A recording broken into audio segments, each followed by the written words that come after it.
আজি বাৰু সৰগত কম সভা বহিছেনে?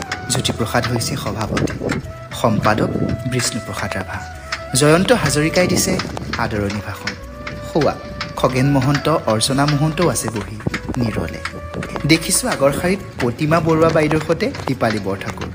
যদিও সভা সংগীতজ্ঞৰ নীলপৱনো আছে দীপালী বাইদেউৰ সৈতে বহি। ভিতালী বা আজি ভীষণ ব্যস্ত। জোনবাইৰ দিশলৈ জুবিন আহিছে।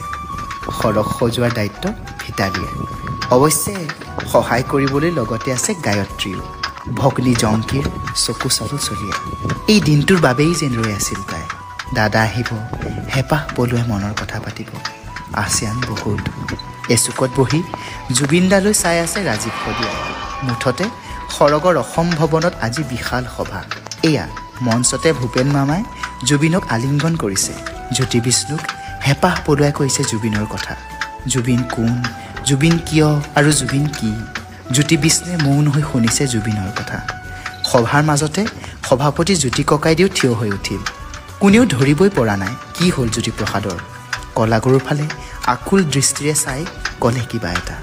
সকলো বুজি এইবাৰ বিষ্ণু ৰাভাই এক প্ৰকাৰৰ কাৰা নিৰ্দেশেই দিলে জুবিনদাক। আজি সভাত বেলেগ গীত নহ'ব, কেৱল মায়াবিনী চলিব। সৰগত এতিয়া মায়াবিনীৰ গুঞ্জন, কেৱল মায়াবিনী।